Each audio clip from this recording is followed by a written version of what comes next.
Evangelho de Mateus, capítulo 6, versos 9 ao verso 13. Um texto que todos aqui conhecem, tenho certeza. Todos conhecem esse texto. Então, assim diz a palavra do Senhor. Portanto, orem assim. Pai nosso que estás nos céus, santificado seja o teu nome. Venha o teu reino.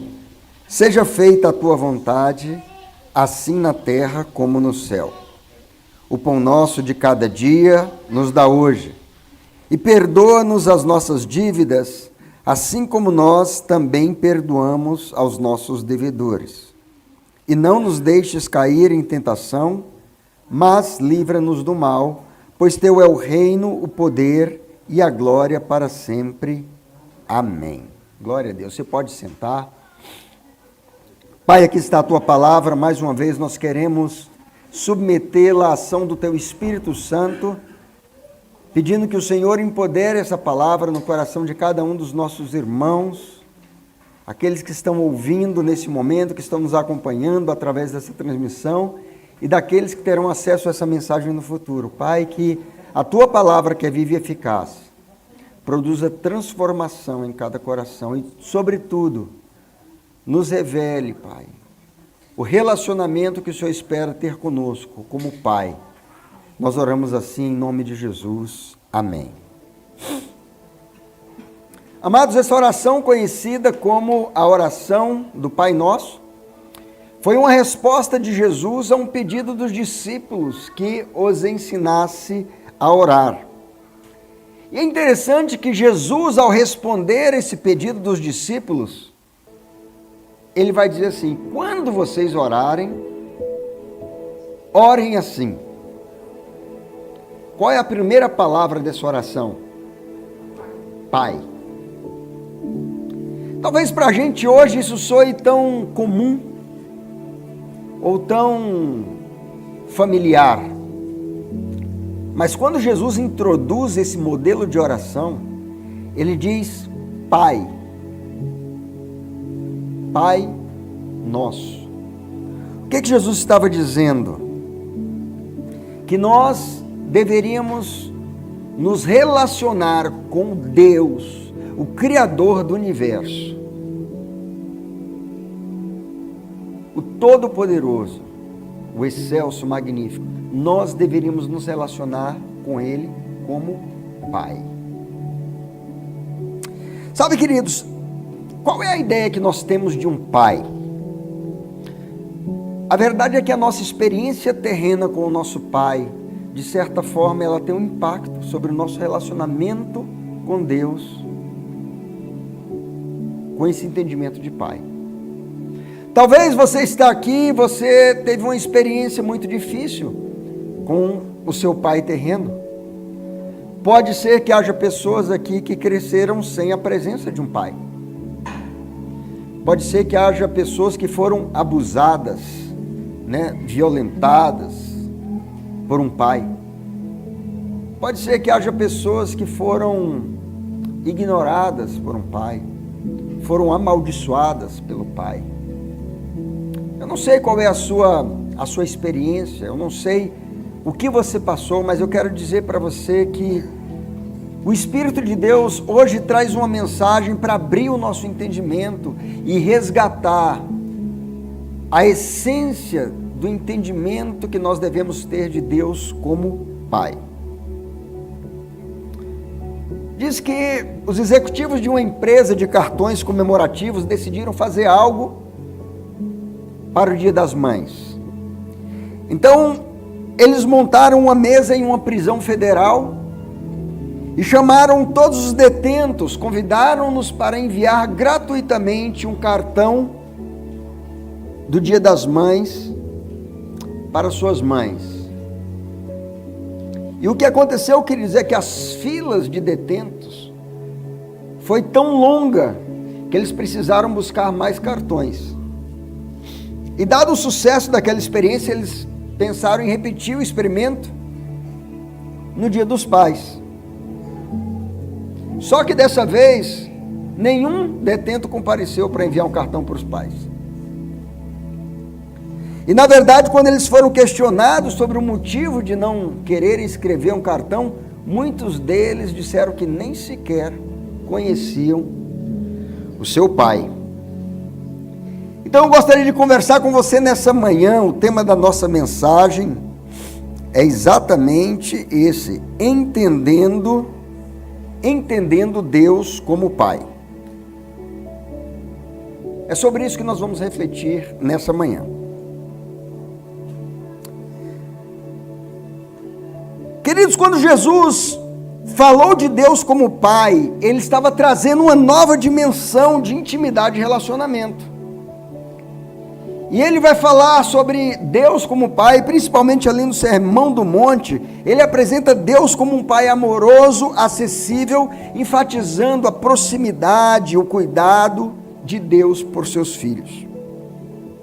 Então, como eu falei para você, ainda que para nós hoje isso possa representar um conceito tão familiar e tão comum, nos dias que Jesus trouxe aquela revelação, ele estava trazendo algo radicalmente novo. Por quê?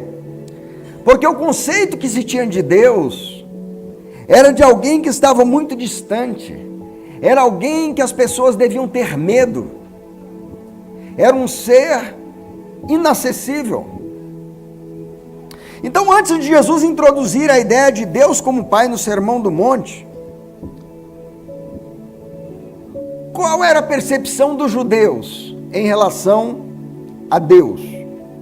Os israelitas o viam como um criador soberano, como um justo juiz, como líder do povo de Israel. Eles viam Deus como poderoso, como alguém transcendente, como uma presença que exigia respeito e reverência. Então, as perspectivas, ou a perspectiva do povo de Israel acerca de Deus, eles pensavam em Deus como Jeová ou Yahvé. Eles não falavam por uma reverência, mas eles pensavam no nome de Deus, Yahvé. Como ele era conhecido, o nome sagrado e pessoal de Deus. Tão sagrado que não podia se pronunciar aquele nome. Eles pensavam em Deus também como um justo juiz. Deus era visto como aquele que julgava as nações e as recompensava ou punia baseado em sua obediência ou desobediência às leis. Eles pensavam em Deus também como o Deus da lei, o Deus da aliança, aquele Deus que entregou a lei para Moisés no Monte Sinai. Deus estava intimamente ligado à aliança mosaica e às leis dadas a Moisés. Ou seja, ele era o legislador e o guardião da lei. E eles viam ainda também Deus como Deus da guerra. Em muitos relatos do Antigo Testamento a gente vai encontrar exatamente essa descrição de Deus como um guerreiro que lidera Israel em suas batalhas, protegendo e garantindo a vitória sobre seus inimigos. Eles pensavam ainda em Deus como alguém santo e transcendente. A santidade de Deus era um conceito central, com a clara separação entre o santo e o sagrado. Então havia o tabernáculo, mais tarde havia o templo, mas esses lugares onde estava ali a arca da aliança, que representava a presença de Deus, as pessoas não podiam entrar, somente os sacerdotes. Então essa era a perspectiva que as pessoas tinham de Deus. Você pode imaginar você vivendo num tempo quando tudo o que pensamos de Deus é isso: um legislador, um Deus da guerra, um Deus guardião da legislação, o juiz. Essa era a perspectiva que eles tinham, um Deus santo, inacessível. E qual era a perspectiva que os profetas tinham de Deus? Por exemplo, nós vemos Isaías frequentemente usando a expressão o Santo de Israel. Nós vemos ele se referindo a Deus também como Rei e Senhor dos exércitos. Quando a gente olha para os termos que o profeta Jeremias usa, nós vamos encontrar expressões como o Senhor, o Deus de Israel. Há uma vez que Jeremias se refere a Deus como Pai, mas como sendo um pai coletivo, o pai da nação, mas não aquele pai pessoal, não o papai, não o Abba. O profeta Ezequiel, ele usava a expressão soberano Senhor, e frequentemente ele repetia a frase que dizia, assim diz o Senhor. Então vejam, o povo via Deus daquela forma, os profetas se referiam a Deus dessa forma, como o Senhor, o Santo de Israel, o soberano.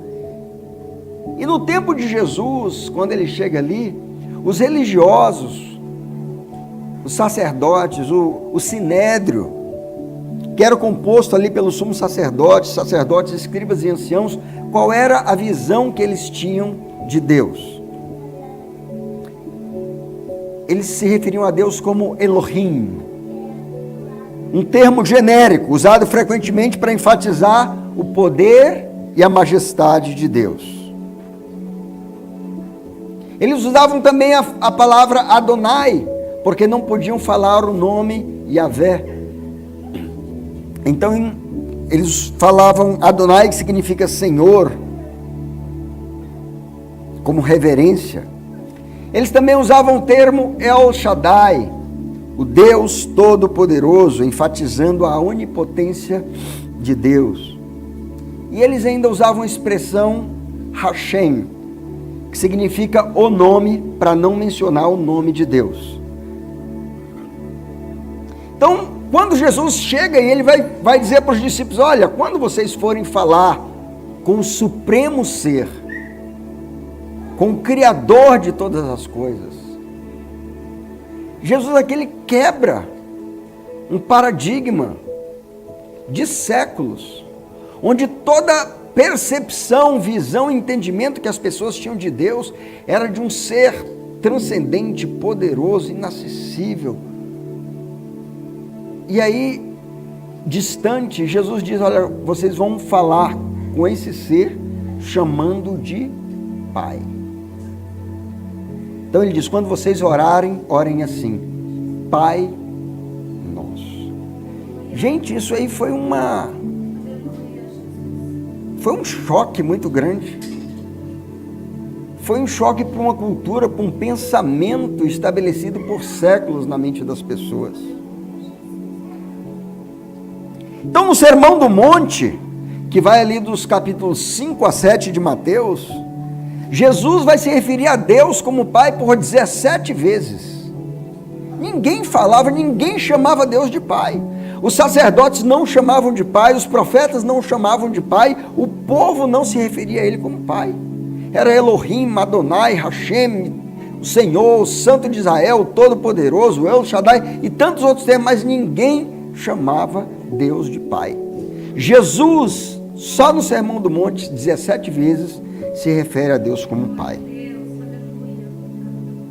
Queridos, e esse atributo de Deus como Pai tem um grande impacto no nosso relacionamento com Ele. Às vezes nós temos expectativas erradas como filhos. A gente pensa em Deus como, quem sabe, o Papai Noel. Aquele que me dá tudo que eu quero.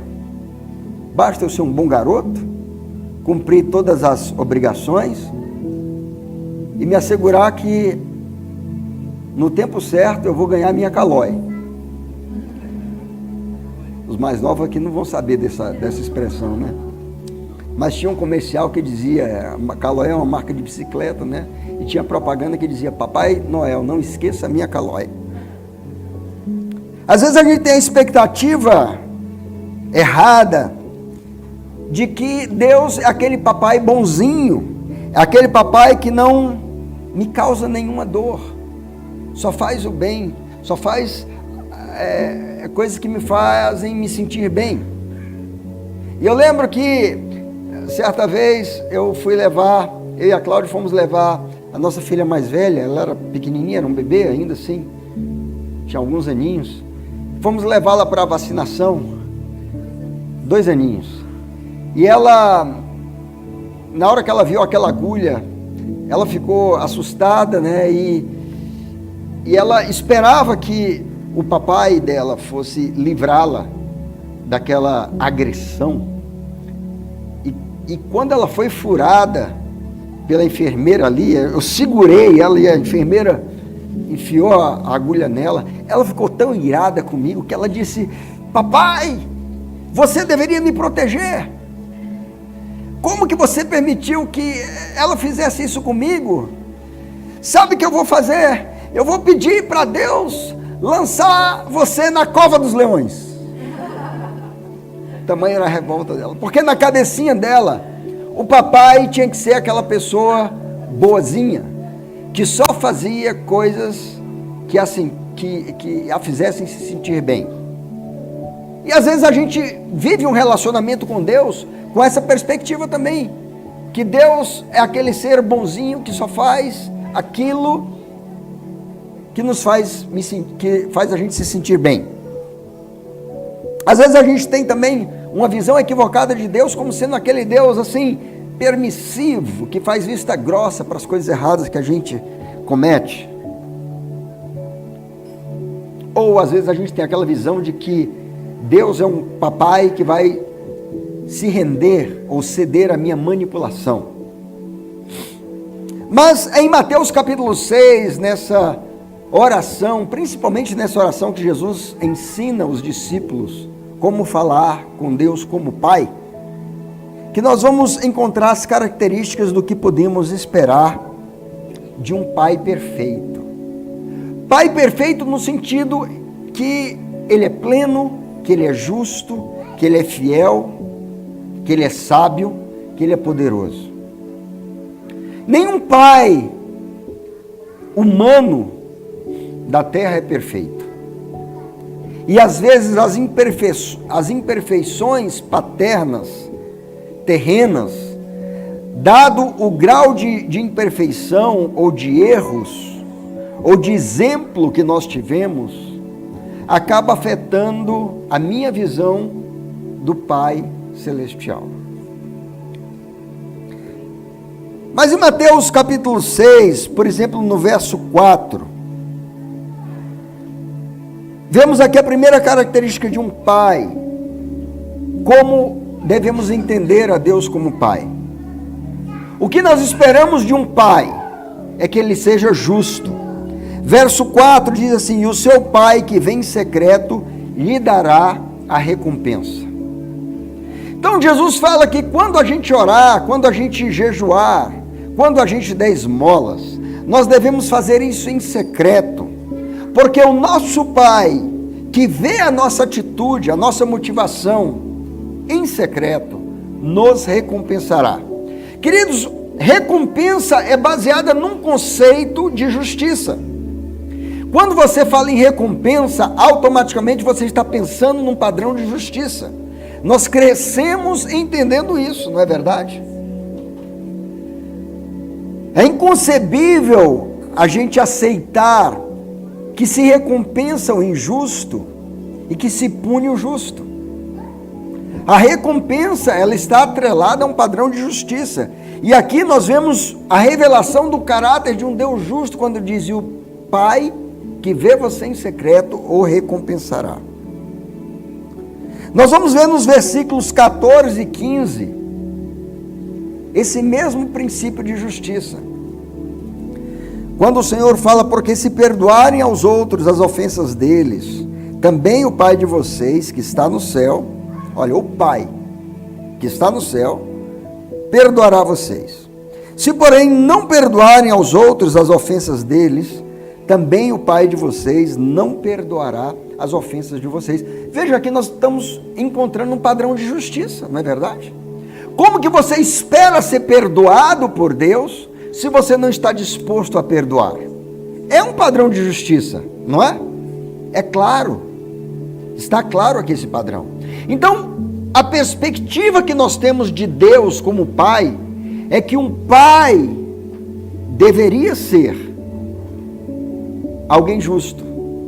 E aí entra naquela ideia que nós falamos anteriormente: talvez você viveu uma experiência de uma paternidade terrena onde o seu pai não foi justo com você muitas vezes. Aliás, essa é uma das primeiras frases que a criança aprende a falar. Quando ela aprende a falar, logo que ela é contrariada, ela vai dizer: isso não é justo. Porque a criança, naturalmente, ela espera de um pai que ele seja justo. E talvez você cresceu vendo, vivenciando experiências de injustiça. Ou que você sofreu injustiça cometida por seu pai, ou que você viu seu pai cometer injustiça em relação às outras pessoas. E às vezes isso dificulta você de perceber que Deus, Ele é justo, mesmo quando nós não entendemos o que está acontecendo, mas Ele é justo. Hebreus capítulo 6, verso 10, confirma isso de uma forma muito clara, dizendo: porque Deus não é injusto. Deus não é injusto para se esquecer do trabalho que vocês fizeram e do amor que mostraram para com o seu nome, pois vocês serviram e ainda estão servindo aos santos. Queridos, todo pai que é íntegro, ele vai procurar ser justo com o seu filho. Quando ele vê o seu filho se esforçando, se empenhando, se dedicando para fazer algo, ele vai procurar ser justo. Na semana retrasada, a Elisa prestou exame para carteira de motorista e ela não conseguiu passar. Ela cometeu uma falha. E ela veio para o carro chorando muito e muito triste. E a minha primeira reação diante daquilo foi ser justo com ela. Eu disse: filha, você se esforçou, você treinou, mas você cometeu uma falha. Mas está tudo bem. Eu reconheci o esforço dela. Eu disse: na próxima vez você vai passar. Então, como pais, nós precisamos transmitir isso e nós precisamos desfrutar dessa relação com Deus, que Deus é um Pai justo. Outra característica que nós encontramos para que entendamos a Deus como Pai é que o Pai é presente. Veja aí o verso 6, Mateus 6, 6.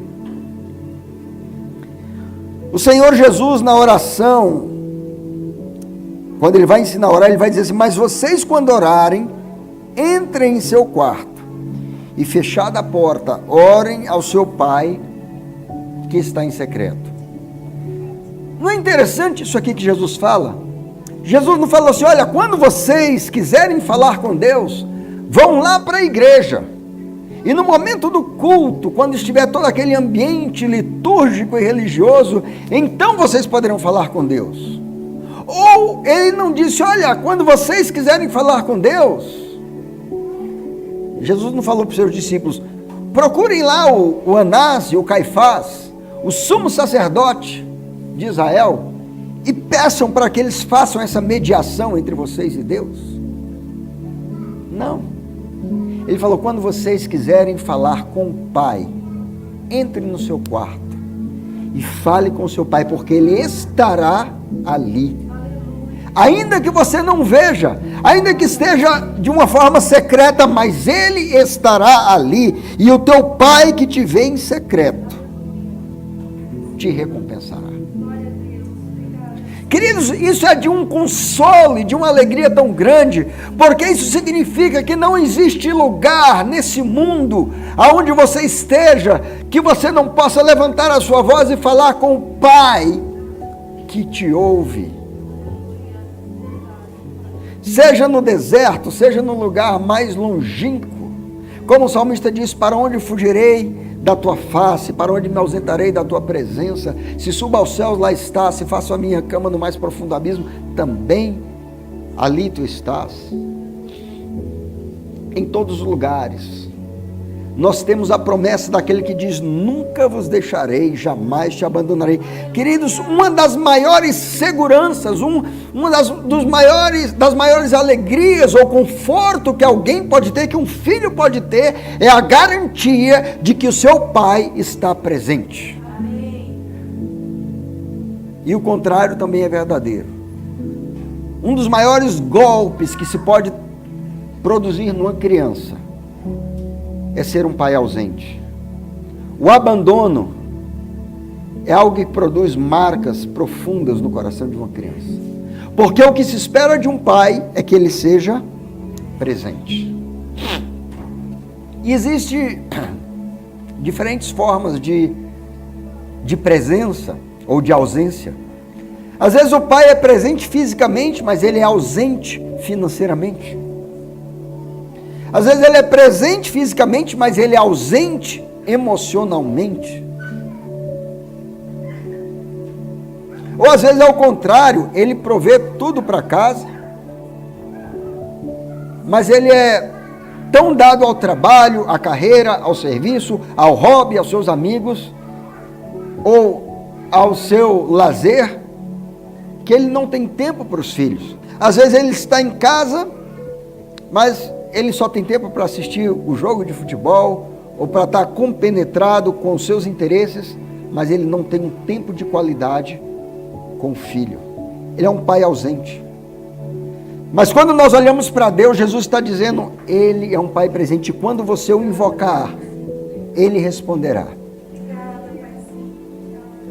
Queridos, isso era um conceito revolucionário. Porque as pessoas naquele tempo, elas entendiam, elas foram ensinadas ao longo de toda a história, de que para que se pudesse acessar a Deus, isso tinha que ser feito mediante um animal que era levado para um sacrifício, sangue derramado, apresentado, o sacerdote pegava aquele sangue, aspergia cumpria todo aquele ritual, para que daí Deus pudesse então se conectar de alguma forma com aquela pessoa. Jesus está quebrando esse paradigma e está dizendo, olha, entra no teu quarto, não é no recinto religioso, não é num templo, não é numa sinagoga, é no teu quarto, é no particular, é no lugar íntimo, privado teu. Deus estará ali, Ele é presente porque Ele é Pai, Ele é um Pai presente. E eu me alegro com isso, eu me alegro muito com isso. A melhor coisa que você pode esperar de um pai é que ele seja presente. Porque a criança, no momento do perigo, no momento do medo, no momento da dúvida, no momento da apreensão, a primeira coisa que ela pensa é, onde está o meu pai? Aquele que vai me proteger, aquele que vai me instruir, aquele que vai me ajudar nessa situação. Deus é pai presente. Outra característica que nós vemos de Deus como pai, está no verso 8 de Mateus 6, Ele é o nosso provedor. A palavra de Deus vai dizer, porque o Pai de vocês sabem o que vocês precisam. O Pai sabe. Que coisa linda, queridos.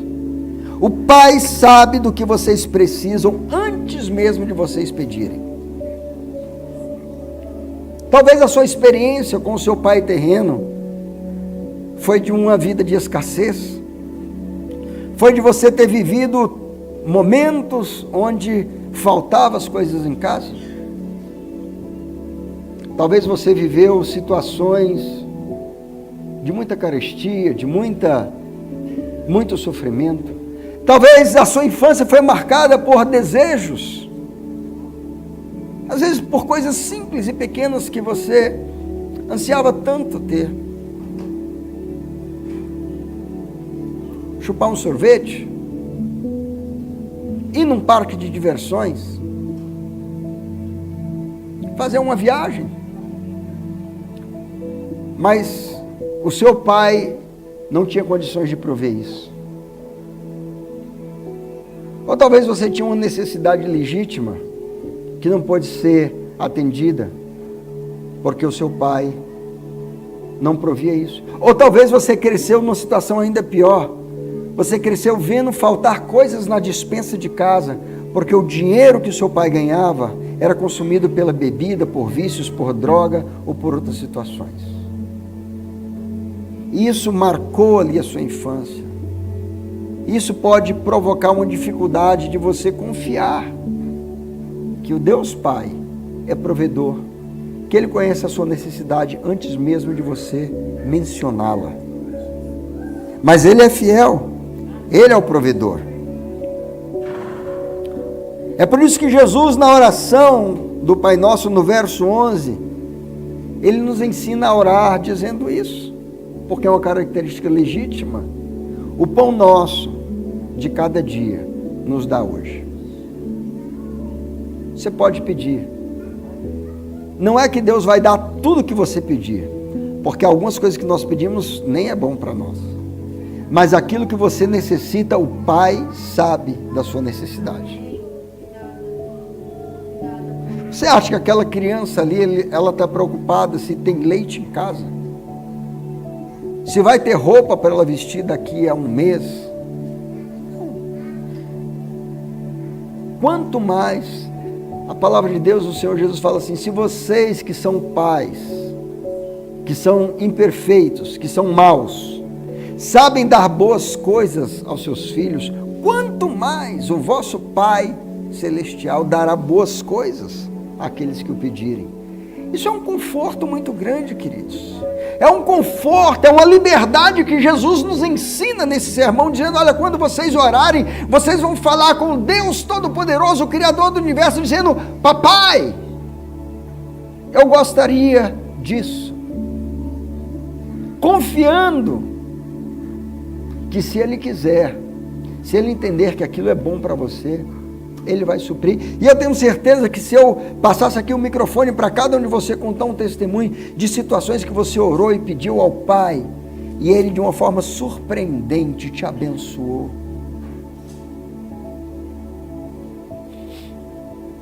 Esses dias atrás eu fui saindo da igreja de Curitiba com a Cláudia. Ela de repente deu uma vontade de comer esfirra.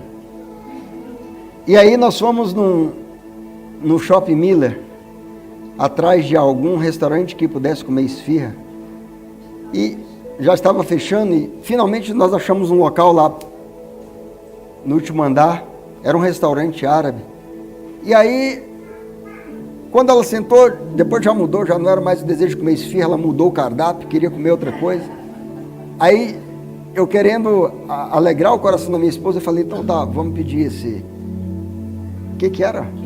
Um kebab. Aí pediu o kebab. E aí quando a gente começou a comer, o garçom veio servir o kebab. E quando a gente começou a comer o kebab, o garçom já tinha saído. E ela falou assim, essas são as coisas das mulheres que eu não entendo, irmãos. Mas ela disse, mas o que eu queria comer mesmo era aquele pão sírio que vem com aqueles diferentes patês, molhos ali. Ai, me deu uma vontade de comer isso. Irmãos, ela falou isso, estava só eu e ela. Só eu e ela. Não passaram 5 minutos. O garçom veio lá da cozinha com uma tábua, com o pão sírio, com os patês, exatamente como ela pediu. Colocou na nossa mesa e disse, isso aqui é uma cortesia do restaurante para vocês. Irmãos, eu quase surtei ali naquela hora. Eu olhei para o garçom, assim, num ímpeto, eu disse, meu querido, você crê em Deus? Ele falou, todos nós cremos, né? Eu digo, olha, eu vou te provar que Deus existe. A minha esposa suspirou, por isso que você acabou de trazer. Ninguém ouviu isso na face da terra, a não ser eu e o nosso pai. E o pai mandou uma ordem lá na cozinha. A minha filha está querendo comer um kebab, um pão sírio. E ainda veio de cortesia, irmãos. O Pai é provedor. O Pai é provedor. Verso 26, Mateus 6, 26, olha o que Jesus diz.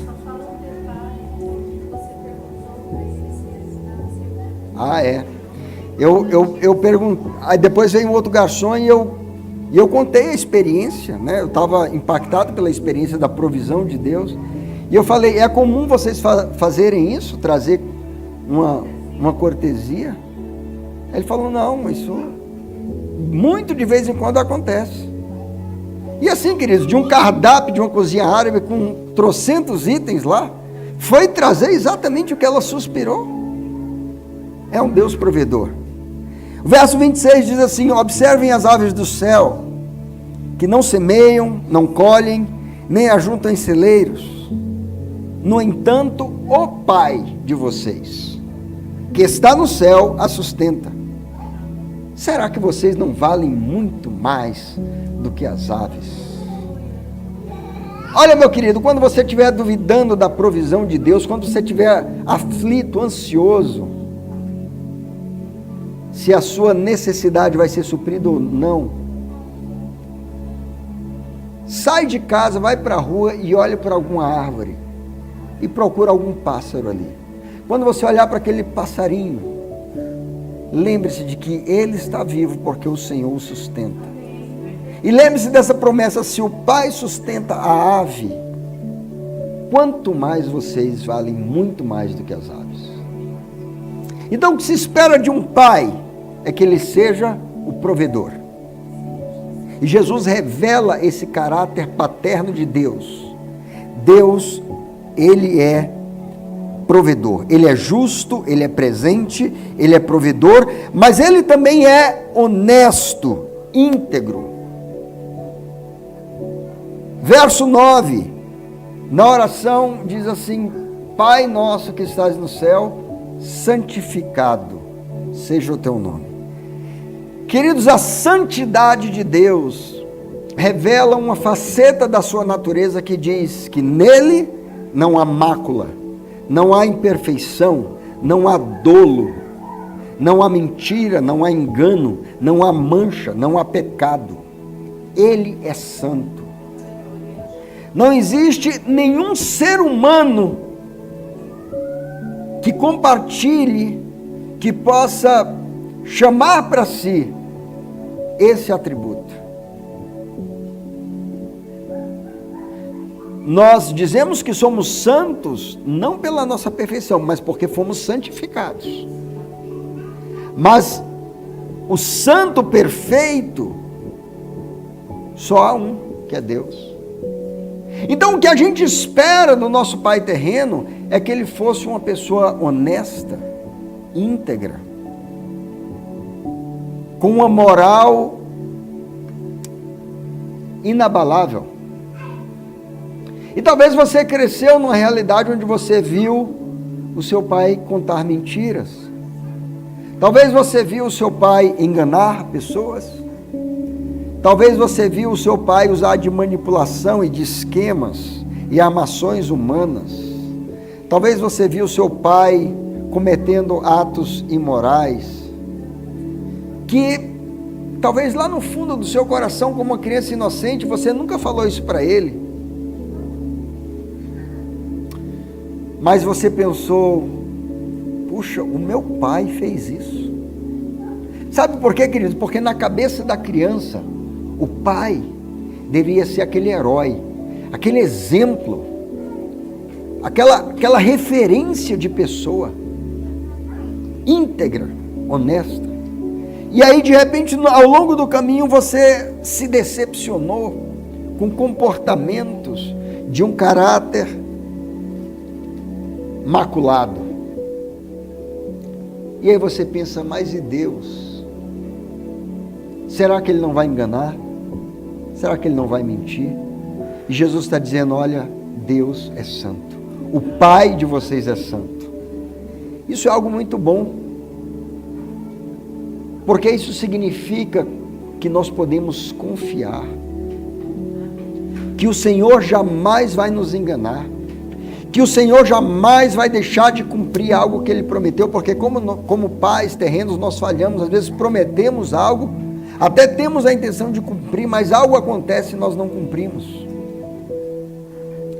E a nossa reputação, a capacidade dos nossos filhos confiarem em nós acaba sendo afetada. Mas quando nós vemos essa revelação que Jesus traz, de que Deus é santo, eu posso descansar e dizer: nada vai abalar o caráter, a fidelidade, a honestidade, a integridade, a moral do meu Pai celeste. Outra coisa que Jesus revela sobre a paternidade de Deus é o aspecto do seu governo e da sua autoridade. Versos 10 e o verso 13 diz assim: venha o teu reino, seja feita a tua vontade. Jesus nos ensina a orar ao Pai dizendo isso para Ele. Senhor, venha o teu reino. A palavra reino aqui é basileia, que significa governo. Venha o teu governo e que a tua vontade seja feita. No primeiro momento isso pode soar para você algo egoísta, mas então o meu Pai se importa somente com a vontade dele e a vontade dos filhos. Só que a palavra de Deus vai revelar que a vontade de Deus é boa, perfeita e agradável. Que os pensamentos de Deus a nosso respeito são mais altos que os nossos pensamentos, e que os caminhos dele são mais altos que os nossos caminhos. É o profeta Jeremias, no capítulo 29, verso 11, que vai dizer: eu, Deus, o Senhor, é que bem sei que pensamentos tenho a vosso respeito, pensamentos de paz e não de mal, para vos dar um futuro, para fazê-los prosperar. Queridos, o princípio do governo é fundamental para que haja ordem, para que haja crescimento, progresso. Toda instituição, todo grupo onde não existe uma ordem, onde não existe uma autoridade, onde não existe um governo, é uma anarquia. Cada um vai fazer o que bem entende, isso vai gerar muitos problemas. Tudo que funciona bem por um princípio de governo. Então o que é esperado de um pai é que sim, ele seja visto como alguém que tem autoridade, como alguém que governa. E olha, queridos, ainda que as crianças, num dado momento, não gostam de ser contrariadas, mas à medida que vão crescendo mais tarde, elas vão entender quão importante foi para elas saber que havia um governo em casa. Saber que havia alguém que as contrariava, que não permitiu que elas fizessem algo que elas queriam fazer, porque só mais tarde elas vão entender que aquilo lhe causaria muito dano. Então o que nós esperamos de um pai é que ele seja um líder, que ele governe, que ele ponha ordem nas coisas. E Jesus revela essa faceta do Pai, dizendo: seja feita a tua vontade, que haja o teu governo aqui na terra como no céu. Além disso, Jesus nos apresenta o Pai também como alguém que é misericordioso. Verso 12, quando ele diz na oração: e perdoe as nossas dívidas. Quem aqui poderia levantar a mão e dizer: eu nunca cometi nenhum erro, eu nunca cometi nenhum pecado, eu nunca fiz nada de errado? Queridos, quão libertador, quão consolador é quando nós cometemos algo de errado e nós podemos nos chegar ao Pai com o coração humilde, arrependido, e dizer: Pai, eu errei, me perdoe, e poder ouvir dele essa expressão que diz: eu te perdoo, filho. Talvez a parábola que melhor exemplifica isso é a parábola do filho pródigo, daquele filho mais novo que saiu de casa, que juntou toda a sua herança, que desprezou o respeito, a consideração do seu pai e decidiu viver a sua vida conforme bem entendia, desprezando, gastando tudo aquilo que foi conquistado com tanto esforço e dedicação do trabalho do seu pai, e ele simplesmente o desperdiça com meretrizes numa vida dissoluta, até que chega um momento da vida dele onde ele se encontra numa situação tão vergonhosa, de escassez, e ele decide voltar para o pai, e ele ensaia todo um discurso, e ele diz: Pai, eu pequei contra o céu e contra ti, já não sou digno de ser recebido como um dos teus filhos, mas me recebe como um dos teus empregados. Mas nós vemos a figura daquele pai misericordioso, que nem atenta para o pedido do filho, mas simplesmente se lança sobre aquele filho, o abraça, e o beija, e o recebe, e manda que traga a sandália e o coloque nos seus pés, o anel de filiação no seu dedo, e vista a roupa, a melhor roupa, e mate o novilho cevado para dar uma festa, porque recebeu aquele filho de volta.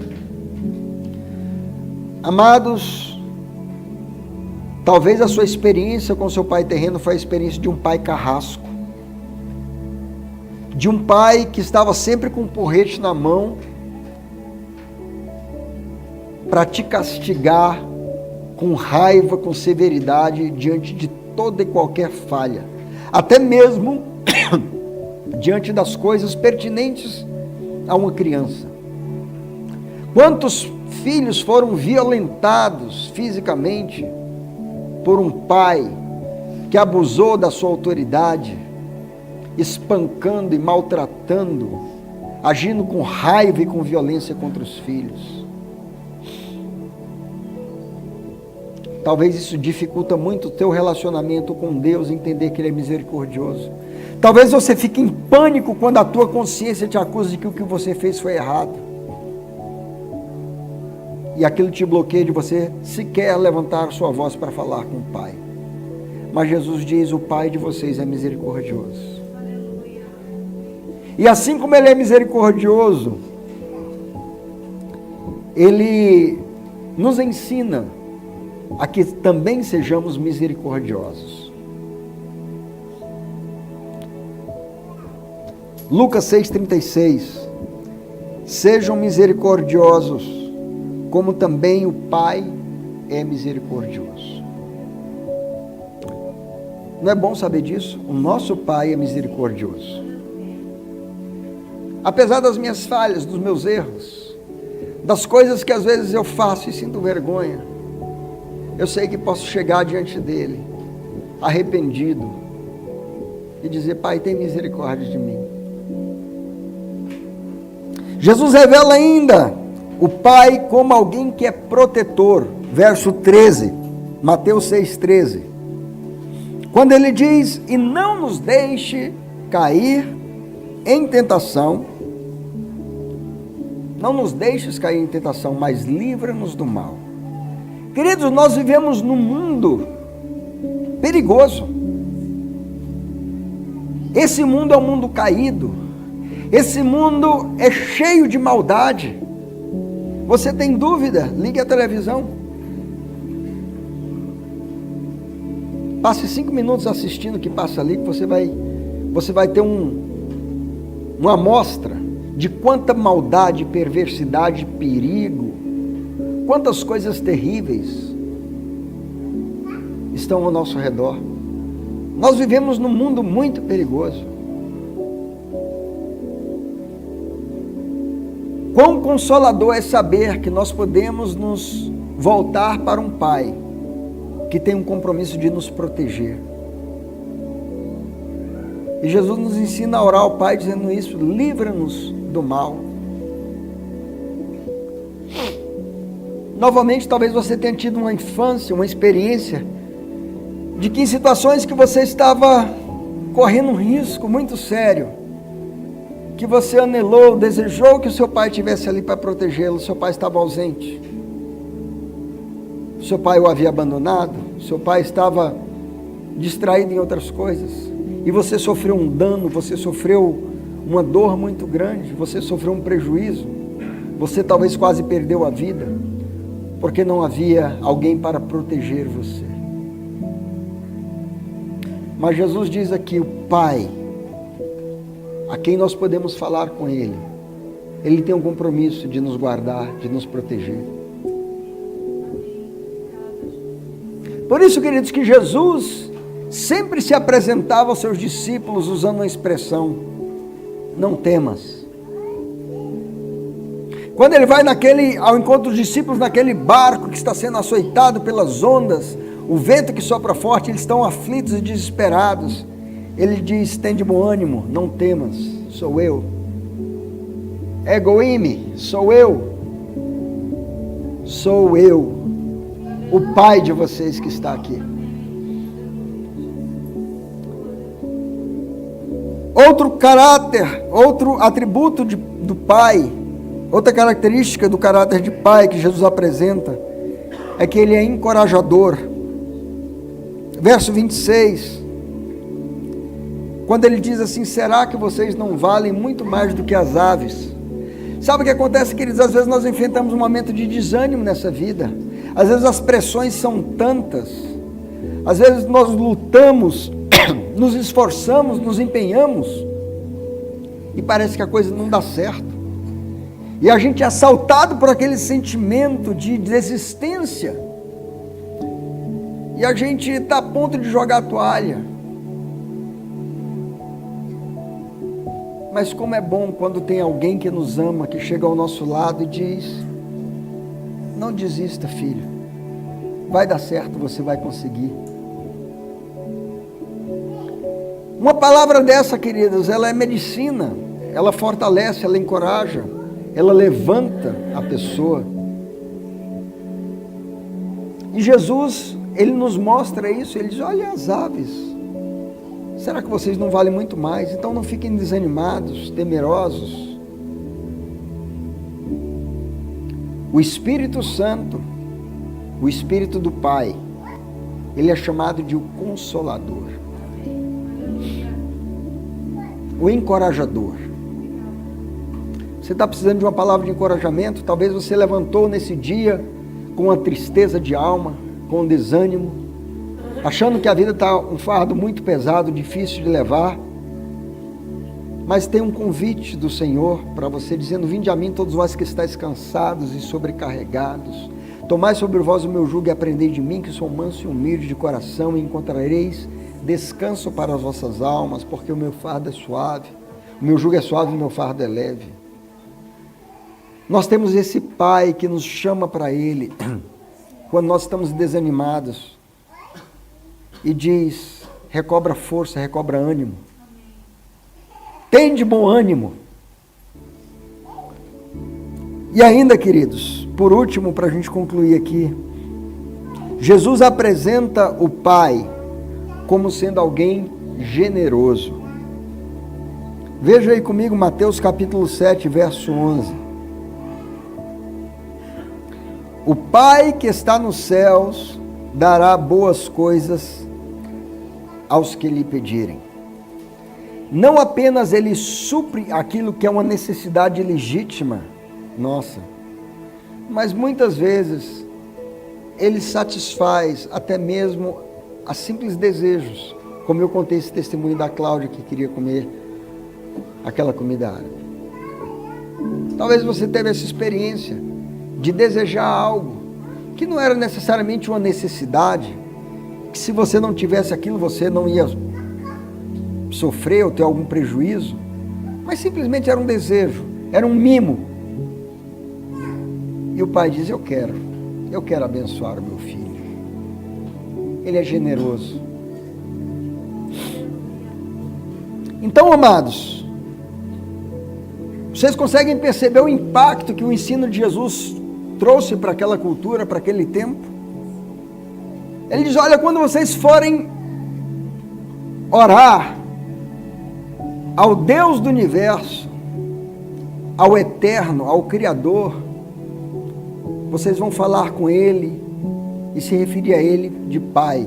E a palavra de Deus vai dizer que o Senhor nos concedeu o seu Espírito, que é o selo da promessa. E esse selo, esse Espírito é o que clama em nós: Abba, Pai. E quando nós nos relacionarmos com Deus, nós devemos olhar para Ele como um Pai que é justo, como um Pai que é presente, como um Pai que é provedor, honesto, íntegro, como um Pai que governa, que tem autoridade, como um Pai que é misericordioso, como um Pai que é protetor, como um Pai que encoraja e como um Pai que é generoso. Eu queria concluir essa mensagem, queridos, dizendo que não apenas devemos desfrutar de tudo isso, à medida que nós nos envolvemos em um relacionamento com Deus, através da sua palavra, através de uma vida de devoção, de adoração, de servi-lo, congregando, vindo para a igreja, aprendendo mais do que a palavra do Pai nos ensina. nós vamos desfrutando desse relacionamento incomparável com o Pai perfeito. E vamos desfrutar de tudo isso aqui, tudo que é esperado de um Pai, que nunca conseguimos na figura de um Pai terreno, mas alcançamos isso em Deus. E eu creio que nessa manhã o Espírito de Deus quer te levar a entender que, a despeito das experiências negativas que você teve com o teu pai terreno, o Senhor quer se revelar a você como esse Pai eterno e perfeito. Mas mais que isso, queridos, uma vez que nós desfrutamos de tudo isso, nós devemos demonstrar que somos filhos desse Pai que está nos céus. E como é que nós fazemos isso? Mateus capítulo 5, versos 44 e 45.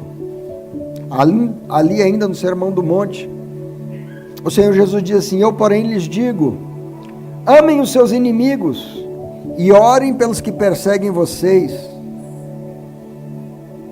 Mateus 5, 44 e 45. Amem os seus inimigos e orem pelos que perseguem vocês, para demonstrarem que são filhos do Pai de vocês. Como é que eu demonstro que eu tenho um Pai?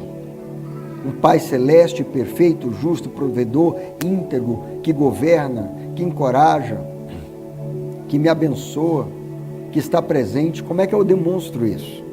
Ele diz aqui, amando os inimigos e orando pelos que me perseguem,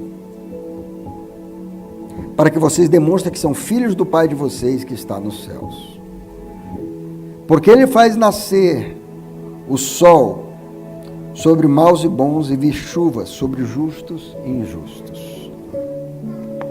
Glória a Deus. Queria convidar você a se colocar de pé.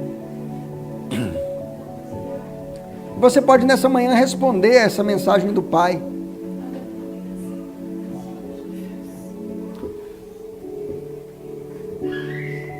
Talvez você tenha ou esteja vivendo uma vida que você tem estado distante do Pai. Quem sabe como aquele filho pródigo, andando por caminhos tão longe. Talvez você esteja vivendo uma vida sem dedicar tempo a buscar um relacionamento com o Pai, porque você teve tantas experiências desagradáveis que te marcaram em relação ao teu pai terreno.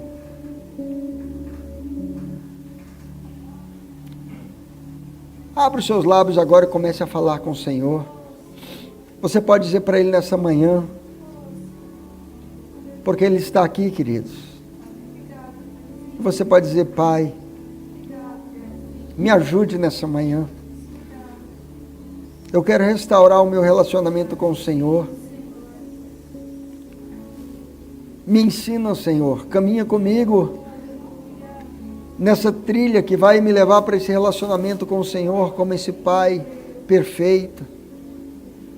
Senhor, apesar de tudo que eu vivi, experimentei, de frustrações e decepções e erros,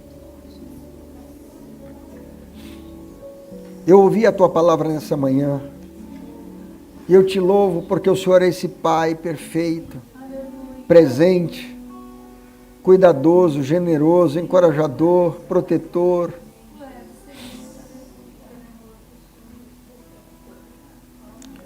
Senhor, me perdoe por ter estado longe do Senhor, longe da Tua casa, longe do relacionamento. Restaura o meu relacionamento com o Senhor. Revela ao meu espírito a Tua paternidade. Fale com o Senhor, se arrependa daquilo que você precisa se arrepender e corra para os braços do Pai. Senhor, obrigado pela Tua palavra, obrigado por aquilo que o Senhor compartilhou conosco. O Senhor nos ensina que devemos falar com o Senhor dizendo: Pai. Oh Pai, nós Te amamos, nós Te adoramos. Apesar dos nossos erros, das nossas falhas, sabemos que o Senhor é um Pai misericordioso e nos voltamos para Ti. E queremos ter esse relacionamento de pai para filho estabelecido, Abençoe cada um dos meus irmãos, das minhas irmãs que estão aqui, daqueles que estão acompanhando essa transmissão. Ô Senhor, e atrai cada um para um relacionamento íntimo. Revela-te como Pai a cada um, Pai. E nos ajude a viver uma vida cristã. Senhor, quebrando todos os paradigmas religiosos, de tradições humanas e de conceitos legalísticos, Senhor. E nos leve a viver uma vida de uma genuína amizade entre um pai e um filho. É isso que nós queremos. Te louvamos e te agradecemos pela tua palavra, que é tão reveladora, por tudo que aprendemos nessa manhã. Senhor, e nós aqui que somos pais, tudo aquilo que nós cometemos de erro em relação aos nossos filhos, em atitudes, Pai, em comportamentos, em reações que não refletiram a tua paternidade perfeita, nós pedimos perdão nessa manhã e intercedemos para que os nossos filhos, apesar de terem sido decepcionados com comportamentos que tivemos, Pai, que seja restaurado no espírito deles o entendimento da verdadeira paternidade que há em Ti. Nós oramos assim, te agradecemos, em nome de Jesus. Amém.